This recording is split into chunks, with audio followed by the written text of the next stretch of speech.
तो हम लोग मोटा मोटा देख चुके हैं कि हमारा इलेक्शन सिस्टम क्या है ना।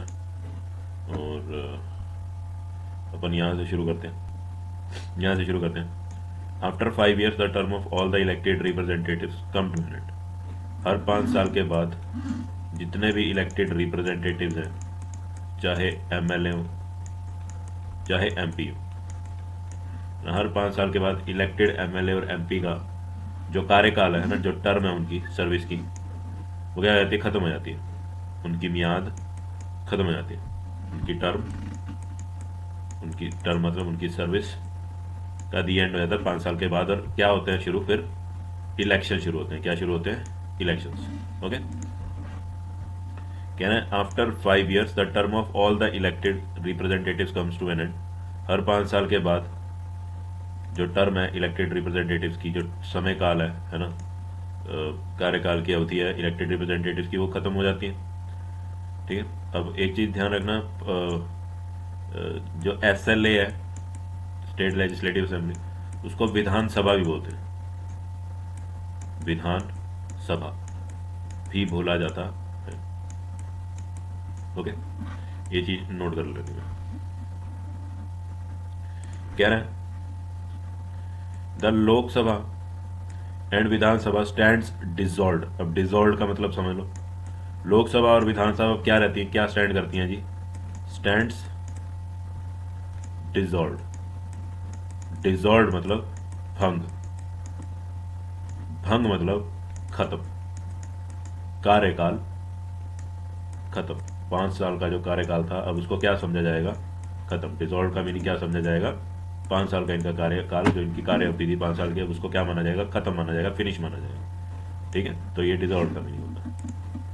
कह रहा elections are held in all constituencies. इसके बाद जब ये लोकसभा या विधानसभा है ना, लोकसभा या स्टेट लेजिस्लेटिव असेंबली डिसॉल्व घोषित कर दी जाएगी, तो हर एक कॉन्स्टिट्यूएंसी में क्या होंगे? इलेक्शन होंगे, फ्रेश इलेक्शन होंगे। ठीक है ना, एट द सेम टाइम पे, या फिर either on the same day और within a few days.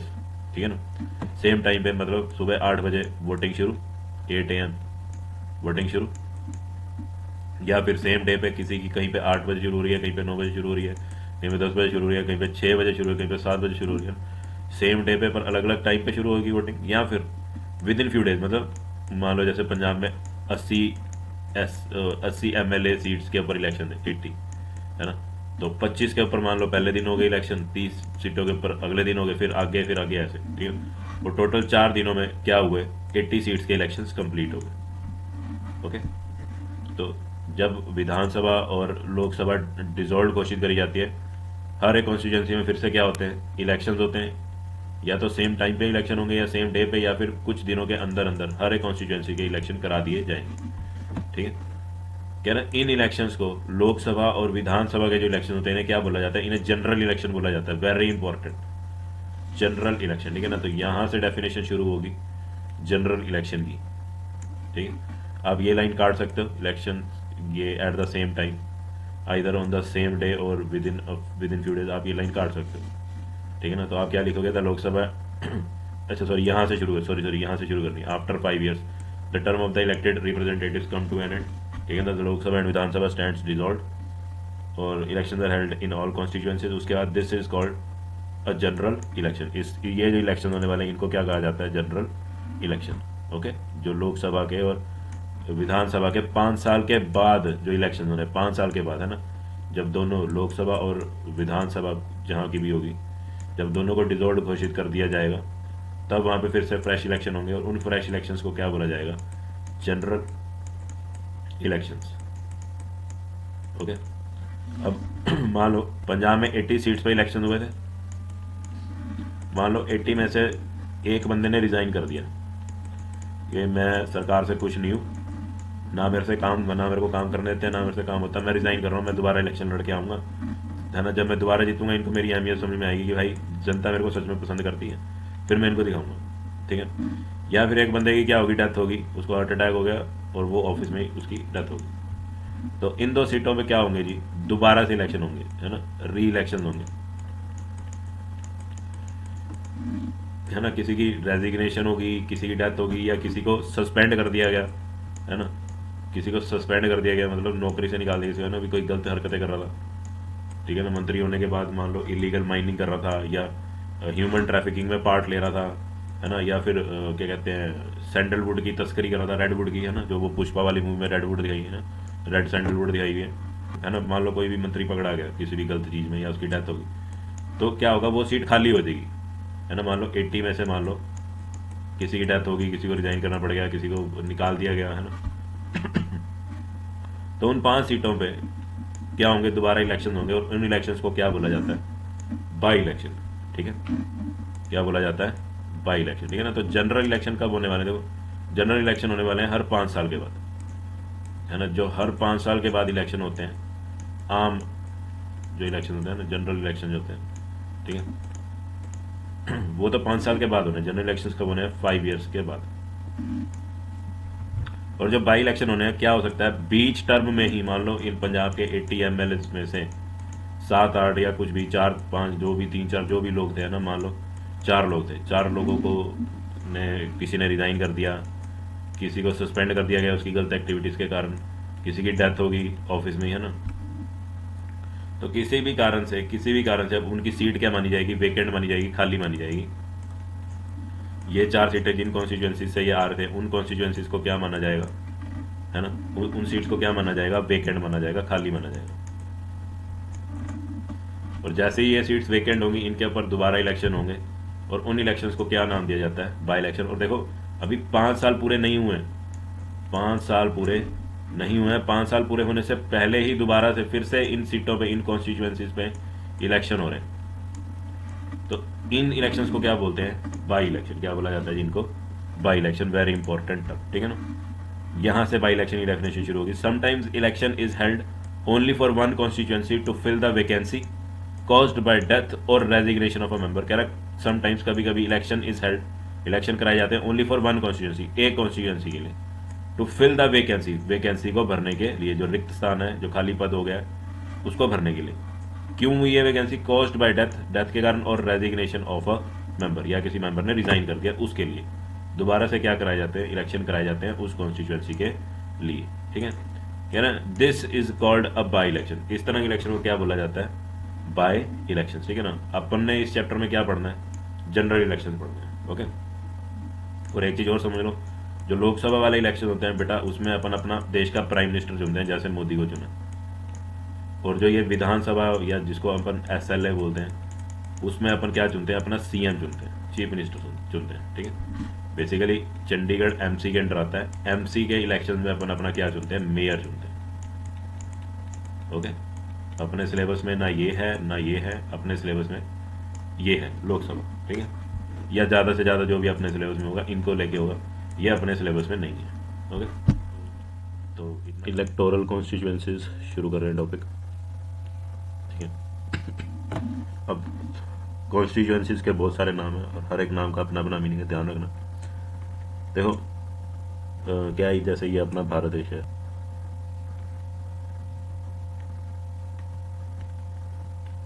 ये मान लो अपना भारत देश है, ठीक है, ये माँ भारती अपनी, ठीक है,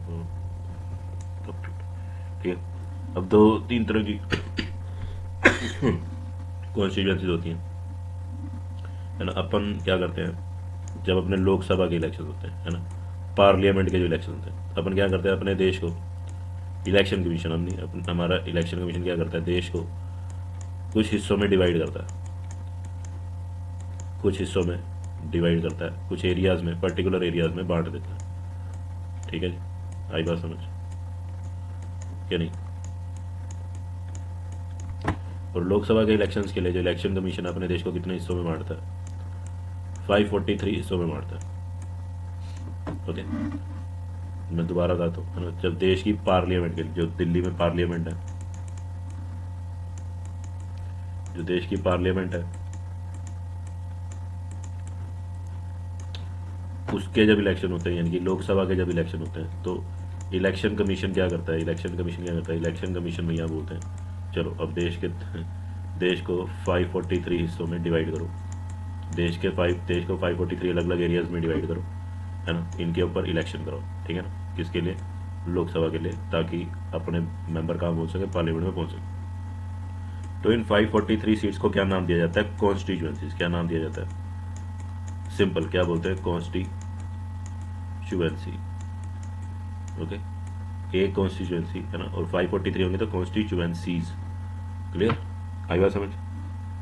और क्या होगा, मान लो ये कॉन्स्टिट्यूएंसी है, ठीक है, इस कॉन्स्टिट्यूएंसी में मान लो APC इलेक्शन लड़ रहे हैं, है ना, ये इलेक्शन लोकसभा के लिए हो रहे हैं, मतलब इनमें से जो भी इलेक्शन जीतेगा वो क्या बनेगा, वो पार्लियामेंट में जाएगा, यानी कि क्या बनेगा, मेंबर ऑफ पार्लियामेंट बनेगा, ठीक है ना। तो ये पार्लियामेंट के इलेक्शंस के लिए हुआ है। इंडिया को, पूरे इंडिया को कितने हिस्सों में डिवाइड किया गया, 543 अलग अलग एरियाज में डिवाइड किया है, और हर एक एरिया से, है ना, अलग 2-3 कैंडिडेट्स, है ना। मान लो इस कॉन्स्टिट्यूएंसी से ABC लड़ रहे थे, इस कॉन्स्टिट्यूएंसी से MNO लड़ रहे हैं, है ना। तो इनमें से जो भी जीतेगा, MNO में से जो भी जीतेगा, वो कहाँ जाएगा, पार्लियामेंट पहुंचेगा, और क्या क्या लाएगा, MP के लाएगा, ठीक है, आई बात समझ। ओके, यहाँ पे इस कॉन्स्टिट्यूएंसी में जितने भी लोग होंगे वो MN और O के लिए वोट करेंगे, है ना, उनको इलेक्ट करेंगे, उनमें से जो भी विजेता होगा, जो भी विनर होगा, वो कहाँ पहुंचेगा जी, पार्लियामेंट पहुंचेगा, ठीक है। ये जो 543 कॉन्स्टिट्यूएंसीज है, ये नेशनल कॉन्स्टिट्यूएंसीज है, यानी कि देश की पार्लियामेंट, नेशनल लेवल पे हो रहे हैं, है ना। तो ये देश की पार्लियामेंट के लिए डिवाइड की गई हैं। ये जो कॉन्स्टिट्यूएंसीज हैं, इनको नॉर्मल पार्लियामेंट्री कॉन्स्टिट्यूएंसीज भी बोला जा सकता है। ओके, इतनी बात हमें क्लियर होनी चाहिए, ठीक। तो आप यहाँ से पढ़ना शुरू करना। In our country we follow area based system of representation. In our country, अपनी कंट्री में, we follow an area based system of representation. हम एरिया के हिसाब से area based system of representation follow करते हैं, ठीक है ना। अपन ने एरिया बांटे होते हैं, अपन ने पूरा भारत देश अलग अलग एरियाज में डिवाइड किया हुआ है, सबको रिप्रेजेंटेशन देने के लिए। रिप्रेजेंटेशन देना मतलब जैसे चंडीगढ़ है, ठीक है ना। अब चंडीगढ़ के लोग अपने आप को, अब चंडीगढ़ के लोगों की जो प्रॉब्लम है, समस्या है ना, चंडीगढ़ के लोगों के जो मुद्दे हैं, अपने मुद्दे कौन रिप्रेजेंट करेगी, किरण खेर जाके पार्लियामेंट में रिप्रेजेंट करेगी। क्यों, कैसे, क्योंकि चंडीगढ़ को रिप्रेजेंटेशन किस रूप में मिली हुई है, लोकसभा की एक सीट है बस यहाँ से, है ना। तो एक मेंबर लोकसभा का चंडीगढ़ से इलेक्ट होके पार्लियामेंट में जाएगा, और चंडीगढ़ के लोगों की जो जरूरतें हैं, दिक्कतें हैं ना, वो बात वहां पार्लियामेंट में रखी जाएगी, समझ दो। तो इसको रिप्रेजेंटेशन बोलते हैं, इसको रिप्रेजेंटेशन बोलते हैं। और क्या है, चंडीगढ़ की तरह और भी एरियाज हैं, है ना, समझते हो। चंडीगढ़ की तरह बहुत सारे एरियाज हैं, भोपाल एरिया, रांची एरिया, बहुत सारे अलग अलग स्टेट्स को अपन ने अलग अलग एरियाज में डिवाइड किया हुआ, ठीक है ना। कहीं से 200 सीट्स निकलनी है MP की, कहीं से 100 सीटें निकलनी है MP की, कहीं से 80 सीटें निकलनी है MP की, कहीं से 50 सीटें निकलनी है MP की, कहीं से 3 सीटें निकलनी है MP की, है ना, कहीं से 5 निकलनी, समझते हो। तो अपन ने पूरे देश को, अपन ने पूरे भारत देश को क्या कर रखा है, एरिया बेस्ड रिप्रेजेंटेशन दे रखी है। ओके, अपन ने भारत देश को क्या किया, अलग अलग हिस्सों में डिवाइड किया, ठीक है ना। और इन हिस्सों के बेस पे अपन ने उनको क्या दी, रिप्रेजेंटेशन दी, भी यहाँ से इलेक्ट हो क्या, और अपनी बात आगे भारत देश की संसद में रखो। ओके, तो अपन ने ये जो एरिया बांटा है, अपने इंडिया में क्या चलता है, एरिया बेस्ड रिप्रेजेंटेशन चलती है। मान लो अपन ने अलग अलग एरिया में डिवाइड कर दिया, इस एरिया के लोगों को रिप्रेजेंटेशन मिलेगी कहाँ पे, पार्लियामेंट में, यानी कि यहाँ से जो भी बंदा इलेक्ट होकर जाएगा पार्लियामेंट में पहुंचेगा और यहाँ के लोगों को रिप्रेजेंट करेगा। ओके, तो ये होता है एरिया बेस्ड रिप्रेजेंटेशन।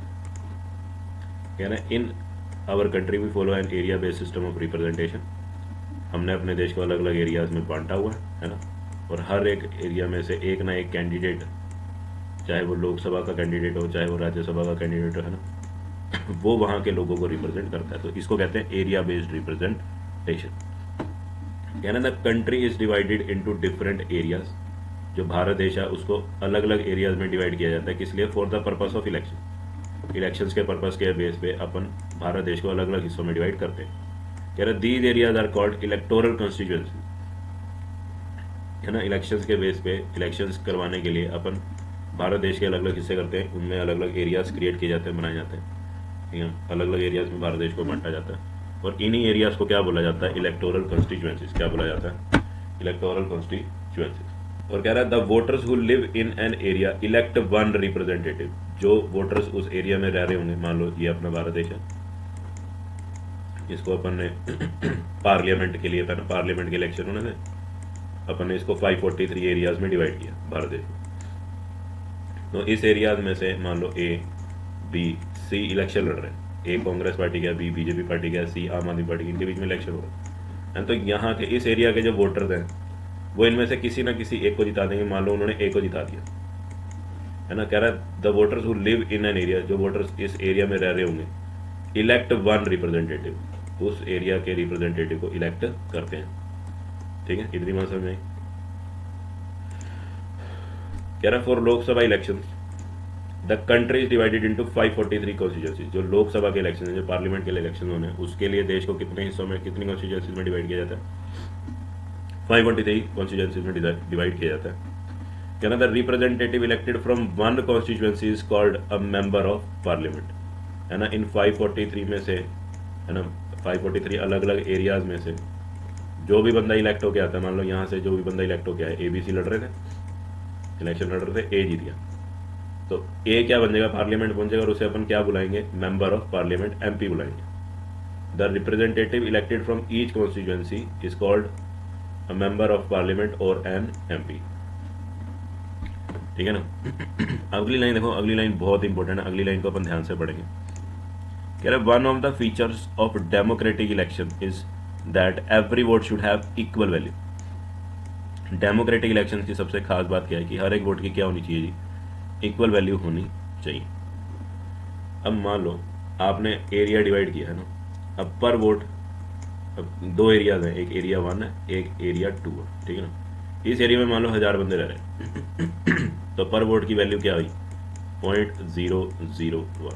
और दूसरे एरिया में 10,000 लोग रह रहे हैं, एरिया 2 में 10,000 लोग रह रहे हैं, तो पर वोट वैल्यू क्या है, 0.0001।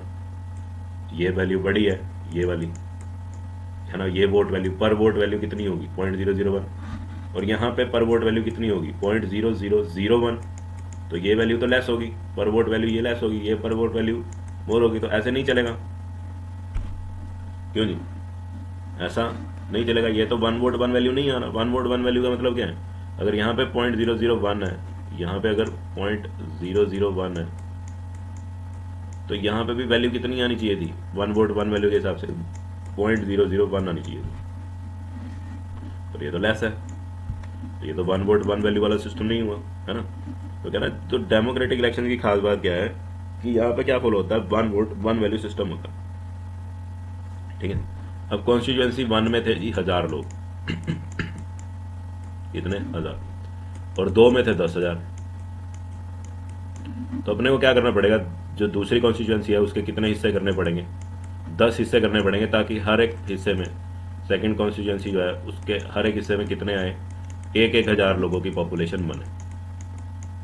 समझो ना, आई बात समझ क्या नहीं। अब यहाँ पे पर वोट वैल्यू जो भी निकालोगे इसके, इस एरिया के सेकंड एरिया में जो भी पर वोट वैल्यू निकालोगे वो क्या आएगी, 0.001 आएगी। तो अब हो गया ना, वन वोट वन वैल्यू, है ना। तो आपने कॉन्स्टिट्यूएंसी इस हिसाब से रखनी है कि पॉपुलेशन क्या रहे, रफली बराबर रहे हर एक कॉन्स्टिट्यूएंसी में, चाहे ये थी चाहे ये थी। आपने अगर यहाँ पे 1000 लोगों की पॉपुलेशन रखी है तो यहाँ पे 10,000 नहीं हो सकते, यहाँ पे भी लगभग 1000 ही होने चाहिए। क्लियर है, इस हिसाब से आपने डिवीजन करनी है, तभी क्या बनेगा, तभी अपने देश का डेमोक्रेटिक फीचर जो है वन वोट वन वैल्यू मिल के सामने, बन के सामने आएगा। और इंडिया में होता भी यही है। हमारी जो कॉन्स्टिट्यूएंसीज डिसाइड होती हैं वो इसी बेस पे आधारित होती हैं कि वन वोट हो और उसकी वन वैल्यू हो। कहने का भाव, जो आप कॉन्स्टिट्यूएंसीज डिसाइड करोगे उसमें पॉपुलेशन नियरली क्या रहनी चाहिए जी, इक्वल रहनी चाहिए। ठीक है ना। मान लो जैसे आपने एक कॉन्स्टिट्यूएंसी डिसाइड कर ली, उस कॉन्स्टिट्यूएंसी में 1000 लोग हैं, तो पर वोट वैल्यू कितनी आएगी, 0.001। तो अगर किसी कॉन्स्टिट्यूएंसी में ये इतनी वैल्यू आ रही, तो बाकी की कॉन्स्टिट्यूएंसीज भी जो इलेक्शन कमीशन बनाएगा वो इस हिसाब से बनाएगा कि हर एक में लगभग कितने लोग आ रहे हो, 1000 लोग आ रहे हो। समझे, क्लियर है। है ना, हजार हजार के पास की वैल्यूज है ना ये।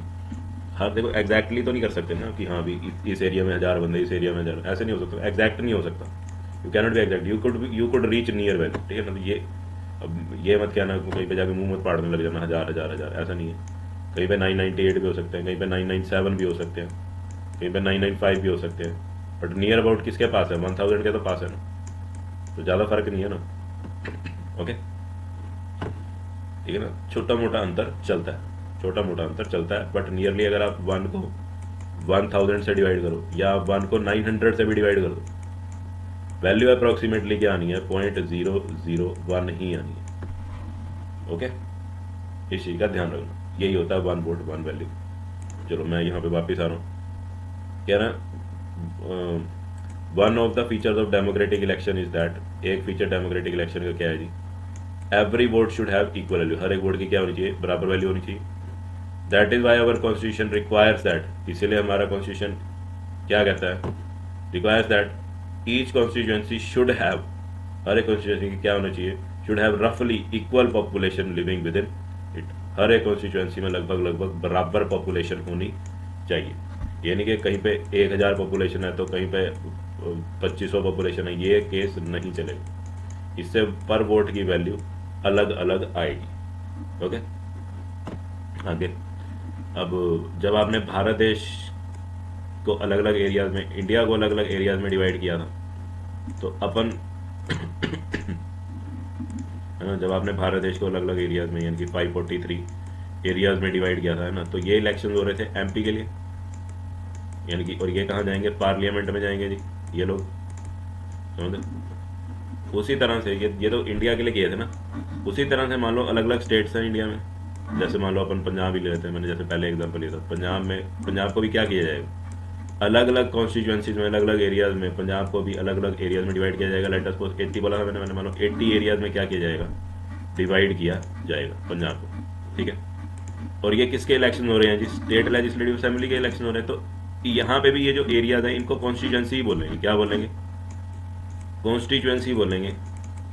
बट ये जो कॉन्स्टिट्यूएंसी इलेक्शन हो रहे हैं, इस कॉन्स्टिट्यूएंसी इन कॉन्स्टिट्यूएंसीज पे जो इलेक्शन हो रहे हैं वो असेंबली के लिए हो रहे हैं, तो इसलिए इनको एक स्पेशल नाम दे देते हैं, इन एरियाज को स्पेशल नाम दे देते हैं क्या, असेंबली कॉन्स्टिट्यूएंसी। क्या जी, असेंबली। क्यों असेंबली, क्यों, नॉर्मली कॉन्स्टिट्यूएंसी क्यों नहीं, देखो कॉन्स्टिट्यूएंसी सिर्फ कॉन्स्टिट्यूएंसी किसके लिए आता है, पार्लियामेंट के इलेक्शन के लिए आता है, पर असेंबली वर्ड जोड़ देने से आपको क्लियर हो जाएगा कि ये असेंबली कॉन्स्टिट्यूएंसी इलेक्शन है, तो किसके लिए इलेक्शन हो रहे हैं, पार्लियामेंट के लिए नहीं हो रहे, स्टेट लेजिस्लेटिव असेंबली के लिए हो रहे। मैं दोबारा रिपीट कर देता हूँ, देखो जब एमपी के इलेक्शन थे तो आपने इंडिया को, आपने सॉरी इलेक्शन कमीशन इंडिया को 543 एरियाज में डिवाइड किया था, और 543 एरियाज में से, है ना, 543 मेंबर्स नॉमिनेट होके इलेक्ट होके आएंगे, और क्या कहलाएंगे, एमपी कहलाएंगे, क्योंकि पार्लियामेंट में जाके बैठेंगे, लोकसभा में जाके बैठेंगे। कह रहा उसी तरह से जो स्टेट्स हैं, जो भारत के अलग अलग स्टेट्स हैं, उनमें जब स्टेट लेजिस्लेटिव की असेंबली के इलेक्शन होते हैं तो उन स्टेट्स को भी अलग अलग एरियाज में डिवाइड किया जाता है, एरिया रिप्रेजेंटेशन होती है उनकी भी। जैसे मैंने पंजाब का एग्जांपल लिया, मान लो पंजाब में 80 SLA सीट्स हैं, 80 लोग MLA बन सकते हैं, ठीक है। तो अपन क्या करेंगे, पंजाब को पहले तो 80 एरियाज में, है ना, इक्वल पॉपुलेशन के बेस पे डिवाइड करेंगे, ठीक है। हर एक एरिया से, हर एक कॉन्स्टिट्यूएंसी से एक बंदा इलेक्ट हो गया, मान लो ABC इलेक्शन लड़ रहे थे, C जीत गया, तो C कहाँ पहुंच जाएगा, स्टेट लेजिस्लेटिव असेंबली में पहुंच जाएगा, और क्या कहलाएगा, मेंबर ऑफ लेजिस्लेटिव असेंबली कहलाएगा, है ना। कोई फर्क नहीं है, जैसे इंडिया को डिवाइड किया था, इंडिया को 543 में डिवाइड किया था, उसी तरह से पंजाब को आपने कितने में डिवाइड कर दिया, 80 में। यूपी में कितना है ये, 402, यूपी में कितने MLA बनते हैं, मेरे ख्याल से पता नहीं, पहले शायद 421 हुआ करता था, अब घटा के शायद 402 की है। यानी कि यूपी को एरिया बेस्ड रिप्रेजेंटेशन देने के लिए यूपी में कितने MLA बनेंगे, है ना, इसको हटा दो, 401 MLA बनेंगे, क्लियर है। यूपी में अगर एरिया बेस्ड रिप्रेजेंटेशन करेंगे, मान लो यूपी का SLA होगा अपना, स्टेट लेजिस्लेटिव असेंबली होगी यूपी की अपनी विधान परिषद होगी, है ना, तो यानी कि उस SLA में कितनी सीट्स होंगी, 401 सीट्स होंगी, यानी कि 401 MLAs उस SLA में जाके बैठेंगे। ओके आई बात समझ। पर वहां पे इस कॉन्स्टिट्यूएंसी को सिर्फ कॉन्स्टिट्यूएंसी नहीं बोलेंगे, इस कॉन्स्टिट्यूएंसी को क्या बोला जाएगा, इस कॉन्स्टिट्यूएंसी को बोला जाएगा असेंबली कॉन्स्टिट्यूएंसी, है ना, यूपी में जो एमएलए के इलेक्शन होंगे इस एरिया को क्या बोला जाएगा, असेंबली कॉन्स्टिट्यूंसी। या फिर पंजाब में इस एरिया पे अगर इलेक्शन होंगे, असेंबली के लिए इलेक्शन होंगे जिस एरिया के, है ना, उस एरिया को स्पेशली क्या बुलाया जाएगा, असेंबली कॉन्स्टिट्यूंसी। क्योंकि स्टेट लेजिस्लेटिव असेंबली के लिए इलेक्शन हुए हैं, स्टेट लेजिस्लेटिव असेंबली में सिलेक्शन के लिए आपने स्टेट के एरियाज को डिवाइड किया। ओके, तो इसलिए इस कॉन्स्टिट्यूंसी को क्या बोल दिया जाएगा, असेंबली कॉन्स्टिट्यूंसी। ओके,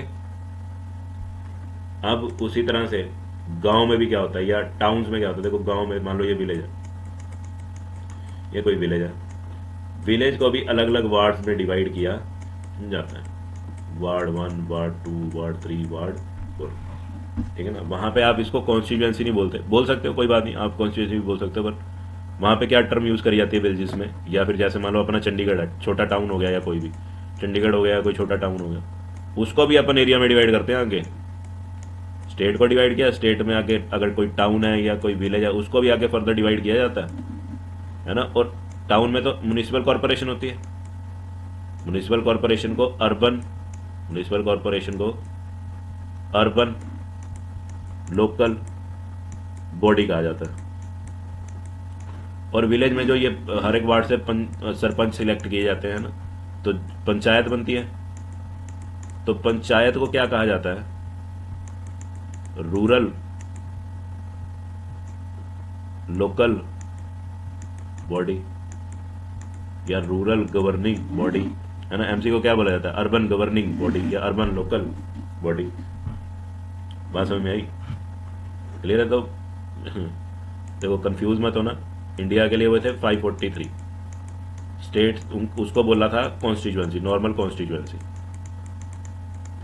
ठीक है। स्टेट के लिए देखो हर स्टेट के अपने अपने होते हैं, ठीक है ना। यूपी में जैसे मान लो शायद 401 है, I don't know, clear ID नहीं, भूल गया हूँ, है ना। उसी तरह से बिहार में भी अपने होंगे, बिहार में होंगे 100, नहीं सॉरी 195, बिहार में कितने हैं, अराउंड मेरे ख्याल से 195 है, ठीक है ना। पंजाब में अराउंड 80 है।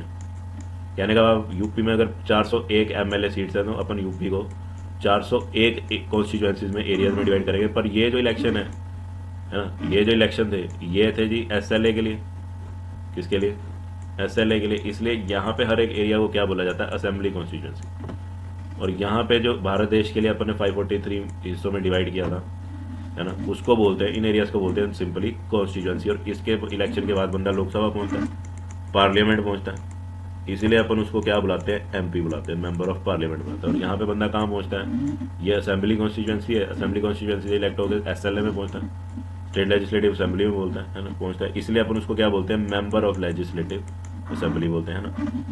पार्लियामेंट पहुंचा था तो इसलिए मेंबर ऑफ पार्लियामेंट बोला, लेजिस्लेटिव असेंबली में पहुंचा तो इसलिए अपन ने मेंबर ऑफ लेजिस्लेटिव असेंबली बोला, ठीक है।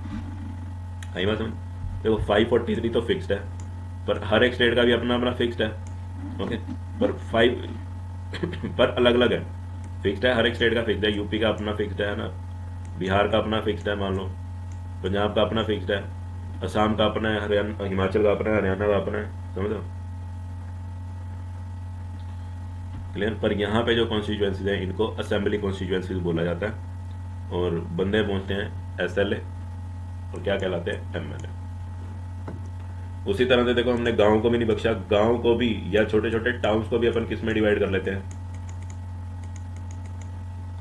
वार्ड्स में डिवाइड कर लेते हैं। किस में डिवाइड कर लेते हैं, वार्ड में, है ना। अब चंडीगढ़ शहर को भी वार्ड में डिवाइड किया जाता है ना। तो इतनी बात क्लियर हुई। जो इंडिया में, पूरे इंडिया में लोकसभा के इलेक्शन में उनको कॉन्स्टिट्यूएंसी बोला जाएगा।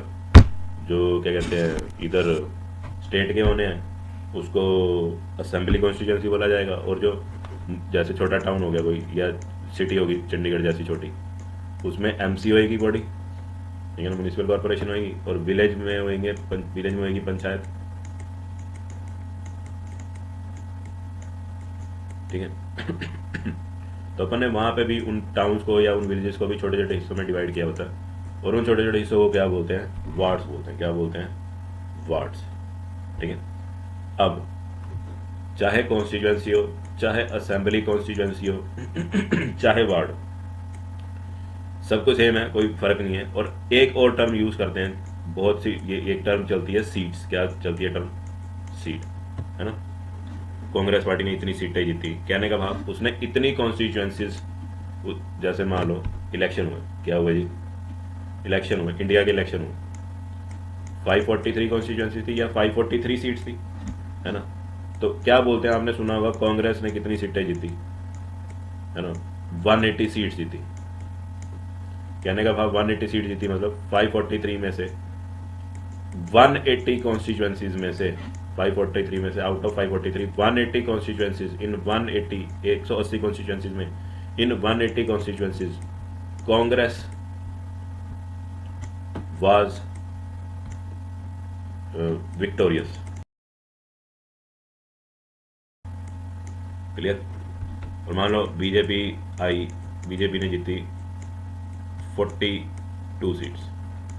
कहने का भाव बीजेपी ने 543 में से कितनी कितनी कॉन्स्टिट्यूएंसीज, कितने सीटों पे कब्जा किया, ओनली 42। आई बात समझ। तो अपन क्या बोलेंगे, in 42 constituencies BJP was victorious. Okay. और जैसे कांग्रेस ने 180 किया तो क्या बोलेंगे, Congress was victorious on 180 in 180 constituencies. आई बात समझ।